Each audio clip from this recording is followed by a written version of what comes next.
Brian, how did Big Ben look in his first game back since elbow surgery? Hey, Jenna, when you welcome me back in, I want you to say, welcome back. And speaking of core strength, Brian Westbrook. That's what I do, especially after doing your workout. That's what I had. I had that written, weekend. and I took that out at the last minute. So you're right, moving forward, of course.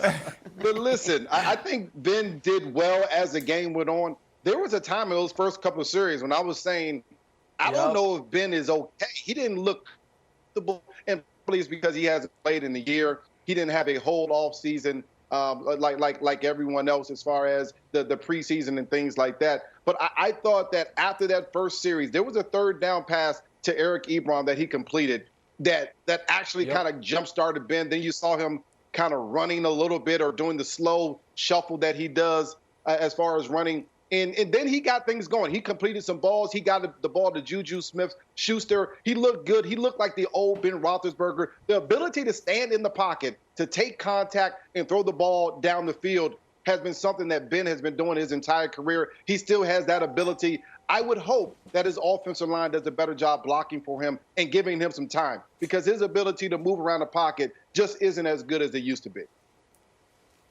Brandon, listen. And Brian, because I saw the same thing you did, which is those first few series, I thought, oh, this is exactly what I thought Ben was going to look like, a shot fighter. And I was getting ready to text you. And I'm glad I held back, Brandon, because you're high on the Steelers. I was not. And as the game went on, and Big Ben all of a sudden has a critical scramble on, I think it was third down. I know it was something in 12 yards. When he has a perfect ball placement to Claypool on the sideline, which we showed earlier. And you saw alongside it, Brandon, that same exact kick you in the teeth Steeler defense you saw last year. They had one breakdown all game. Minkah Fitzpatrick bit on a play fake, and it led to an easy layup, long touchdown pass by Daniel Jones. So here's what I'll tell you. For your beloved Steelers, I think they might have been your Super Bowl pick. I think you had Seahawks Steelers. You don't have to say it. If Ben is on an upward trajectory, Brandon, then they do become one of the contenders in the AFC. Because that defense with Watt, Dupree, Minkah, I saw enough from the defense last year, and Ben improved enough throughout the game that Nick, I did laugh at you. I'm trying to give you credit. I'm sorry to cut you off. You know, you guys forced me to make a Super Bowl pick, right? Yeah. And I picked Seattle and the Pittsburgh Steelers. You laughed at me. Yeah. And I laughed. Nick, you know what? Yeah, Kevin, your famous facial expressions. You know, Jenna, there was a little smirk when I picked the Steelers. You said, oh, Big Ben, he's 50 years old. He's too old. Yeah. And, Brian, you weren't on the show that particular day, but you just came on and you're like, you know what, Big Ben didn't look good in the first half. What did you expect, B? What did you expect? The guy took a whole year off. And what did he do? He just knocked the rust off. And then when we go on the other side of the ball, what did we see? The defense picked up right where they left off last year. They just stopped the most explosive player in the NFL in Saquon Barkley. This was so bad that everybody this morning that I was listening to was talking about Odell Beckham. Well, you don't have a wide receiver. Why did you trade Odell? Odell's going his second year in Cleveland, and he's not coming back. This was the best way this team could have started the season. I'm so proud of the Steelers. I'm so proud that I stood up, went against the grain, and picked this team to come out of the AFC.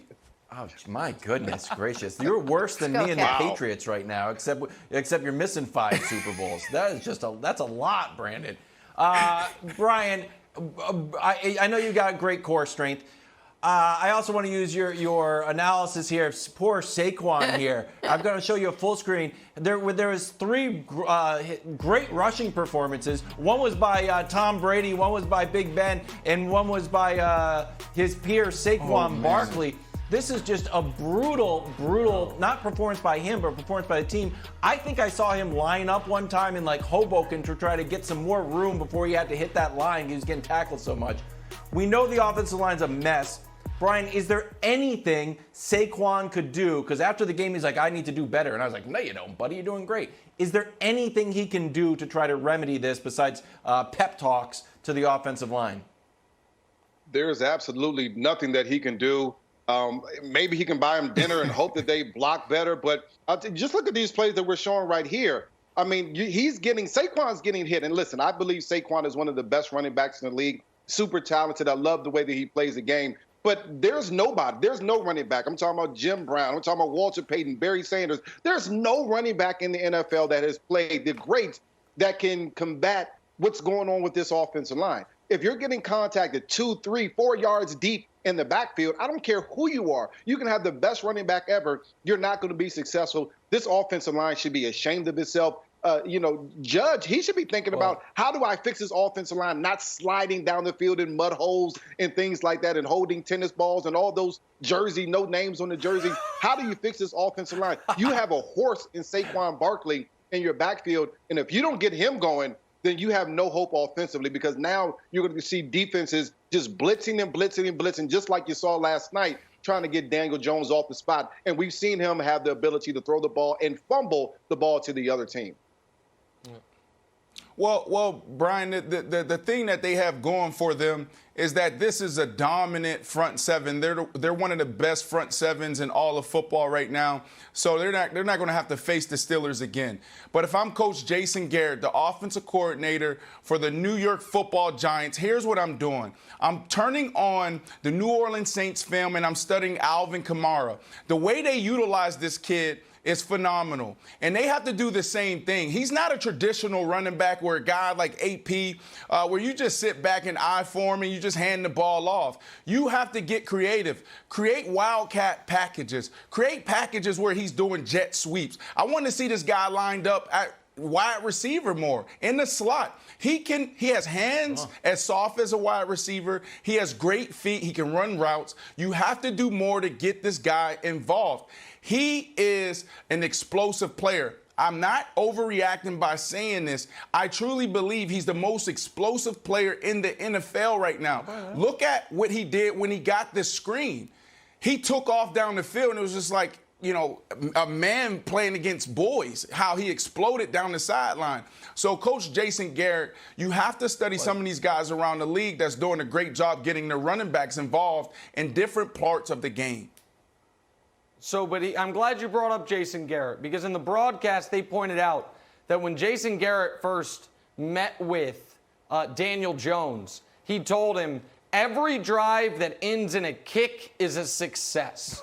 Meaning, just don't turn the ball over. And I do think part of what hurt Saquon yesterday was not just terrible offensive line play, but that the Steelers' entire game plan was stop Saquon because we're not scared of your quarterback.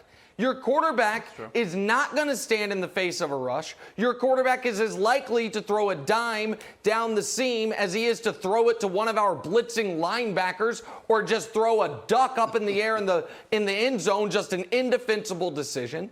And so Saquon's in a rough spot, not only because the offensive line's bad, but because don't nobody respect Daniel Jones.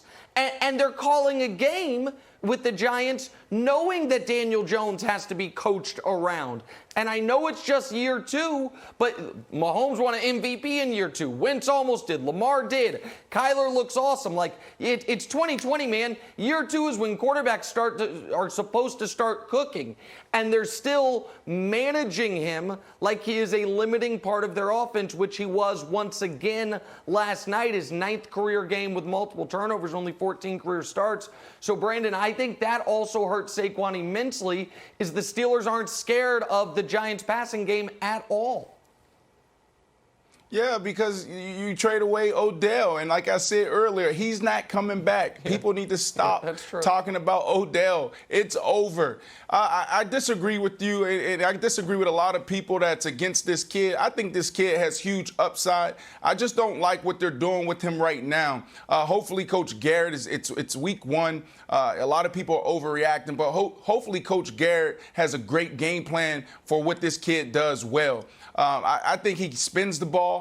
ball extremely well, throws a beautiful ball, a catchable ball, and he's also smart. We know that. So, and I also like his poise. So I think this kid can really get the job done. But when you look around, they don't have a lot of pieces. Even looking at their tight end Ingram, where was he? You have a phenomenal tight end. They just got to get these guys involved. Slayton is coming on. And then I also like Sterling Shepard. Sterling Shepard, you know, they have him outside. He's a slot guy. He's not a receiver you line up at X or Z and you ask him to run the traditional route tree for those guys outside the numbers. You got to put Sterling Shepard in a slot and let him do what he does best, and that's run option routes and make moves in space. So if they can bring this team together, they can potentially have a chance. Brandon Marshall, super high on the New York Giants' potential. Was sort of all bottled up. No, he must have made Wild super happy just now. It seemed pretty high. It just seemed pretty high. To our core strength expert, Brian everybody's Westbrook, thank you so Daniel much. Jones. No, I know. Because he's not good. We want to keep everything fair. He's not good. The problem for Daniel Jones is he's not good. Aside from that, he'll be okay. Thank you so much. Thanks for watching. Subscribe here to get the latest from the show. Also, be sure to check out more of the best clips from First Things First, or go watch a few segments from our other shows on FS1.